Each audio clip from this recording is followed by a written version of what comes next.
Assalamualaikum warahmatullahi wabarakatuh. Perkenalkan, nama saya Wiguna Mugdinur Rahman, NPM 110217233, jurusan Hukum Ekonomi Syariah, Fakultas Syariah Unisba. Pada kesempatan kali ini saya akan menyampaikan laporan KKL saya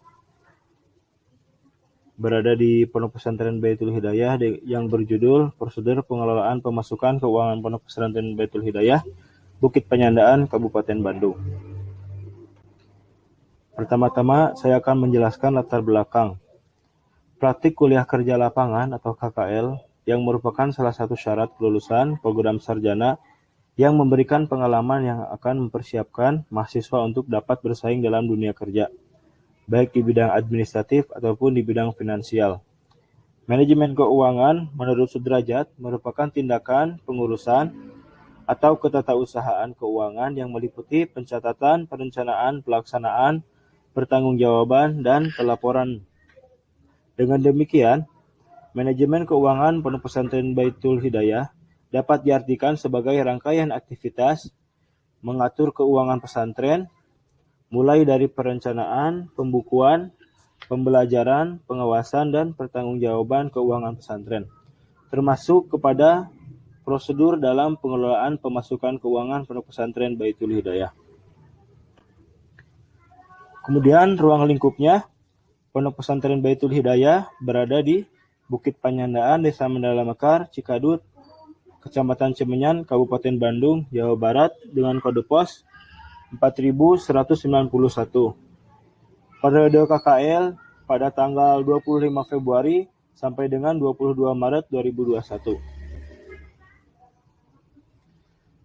Kemudian saya akan menjelaskan beberapa poin. Yang pertama adalah sejarah singkat Pondok Pesantren Baitul Hidayah, kemudian visi dan misi pesantren, kemudian program pendidikan dan pengembangan, kemudian program pembangunan dan pengembangan. Sejarah Pondok Pesantren Baitul Hidayah. Sistem pendidikan pesantren di Indonesia saat ini diakui sebagai salah satu sistem pendidikan alternatif di samping pendidikan nasional.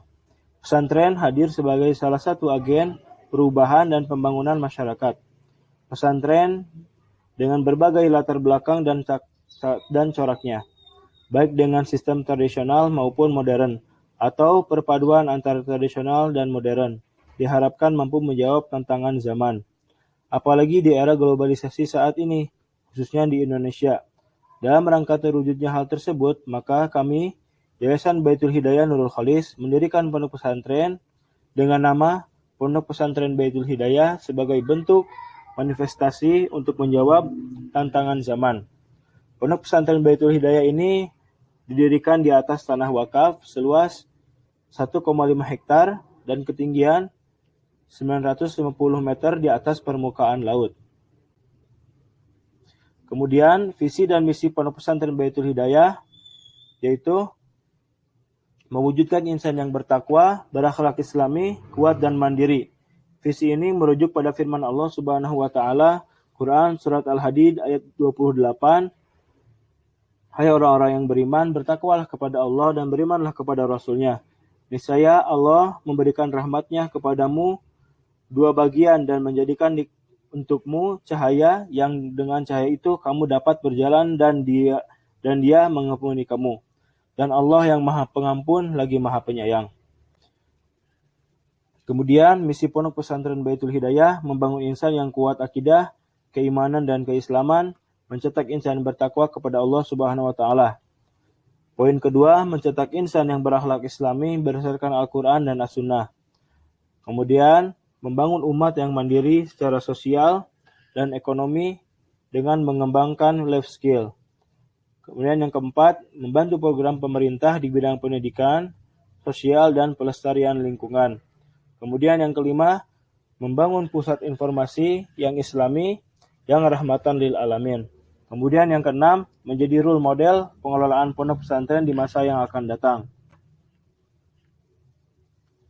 Yayasan Baitul Hidayah Nurul Khalis sebagai badan yang menaungi pondok pesantren mempunyai program pendidikan dan pengembangan. Adapun program untuk pendidikan Pondok Pesantren Baitul Hidayah adalah sebagai berikut. Yang pertama, memadukan pendidikan agama dengan teknologi dan keterampilan. Kemudian yang kedua, pendidikan formal dan non-formal, pesantren serta informal komunitas pesantren. Yang ketiga, pendidikan teori atau intelektual. Dan yang keempat, pendidikan pencapaian prestasi individual dengan semangat untuk pengabdian kepada agama, negara, dan masyarakat. Dan yang kelima, pendidikan dalam penerapan praktek keorganisasian. Adapun program pengembangan dari yayasan ini adalah meliputi pengembangan fisik dan non-fisik. Pengembangan fisik akan meliputi gedung untuk pondok pesantren, kemudian sarana dan prasarana, pengembangan kawasan wisata rohani untuk masyarakat umum, pelestarian lingkungan dengan program penghijauan. Kemudian yang kelima, membangun sarana dan prasarana penunjang kegiatan pendidikan dan ekonomi. Kemudian yang keenam, pengembangan akses jalan untuk kawasan pesantren dan unit usaha. Pengembangan non-fisik akan meliputi kerjasama dan partisipasi dengan masyarakat, instansi pemerintah, instansi swasta, dan departemen. Kemudian yang kedua, mendelegasikan ustadz atau santri untuk mengikuti pelatihan, seminar, atau lokakarya. Kemudian yang ketiga, menghadirkan pakar dan ahli untuk memberikan masukan untuk mencapai visi dan misi Baitul Hidayah Nurul Khalis. Kemudian, program pembangunan dan pengembangan, pembangunan jangka pendek, kemudian rencana pengembangan jangka menengah dan jangka panjang, rencana pembangunan dan pengembangan unit usaha. Kemudian pada kesempatan ini saya akan melaporkan hasil kegiatan praktik kuliah kerja lapangan.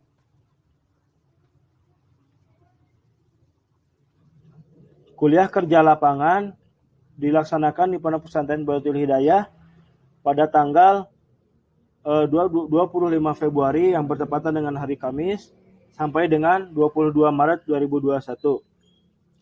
Penempatan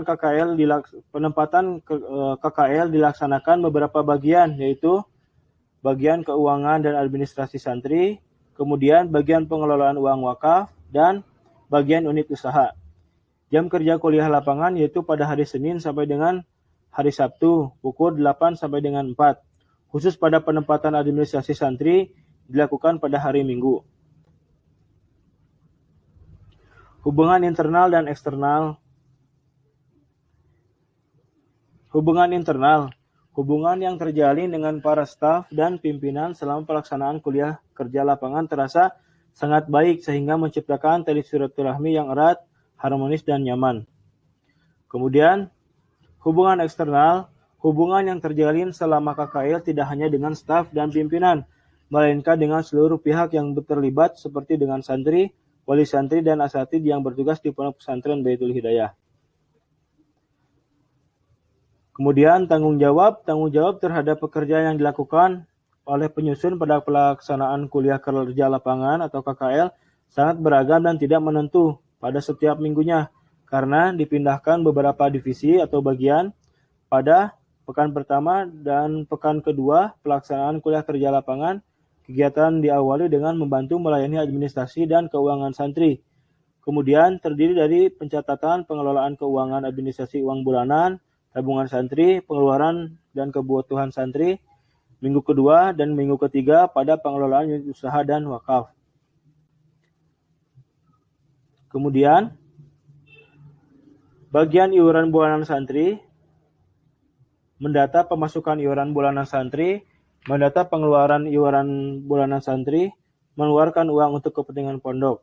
Bagian tabungan santri, mencatat tabungan santri yang masuk, mencatat tabungan santri yang keluar, memberikan uang tabungan di waktu yang sudah ditentukan, memberikan uang dengan batas yang sudah ditentukan maksimal 50.000 per minggu.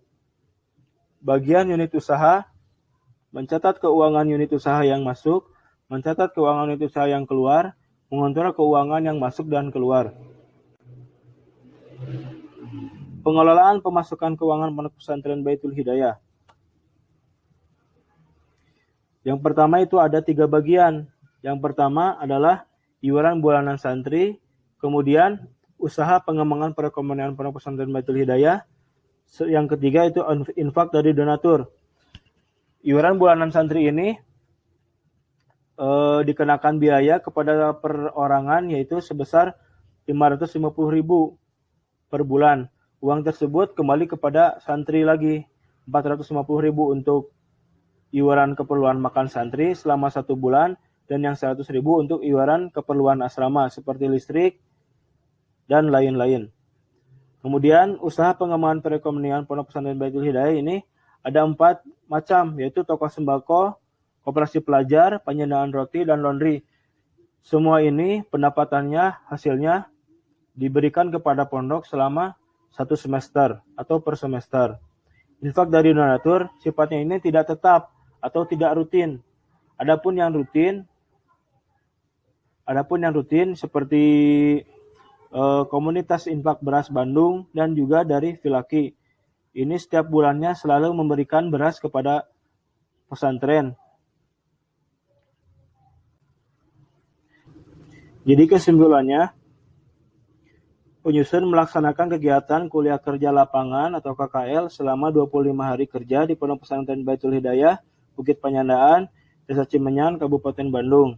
Mengingat pentingnya pengelolaan administrasi dan keuangan di suatu lembaga sangat penting, karena administrasi dapat diartikan sebagai suatu kegiatan yang dilakukan untuk membantu, mengarahkan, mengatur semua kegiatan dalam mencapai tujuan.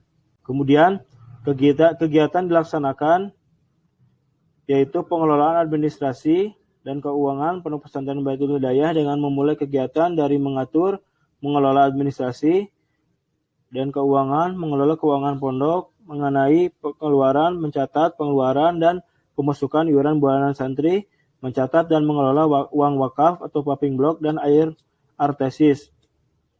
Prosedur pengelolaan pemasukan keuangan Pondok Pesantren Baitul Hidayah berasal dari 3 bagian, yaitu iuran santri bulanan, kemudian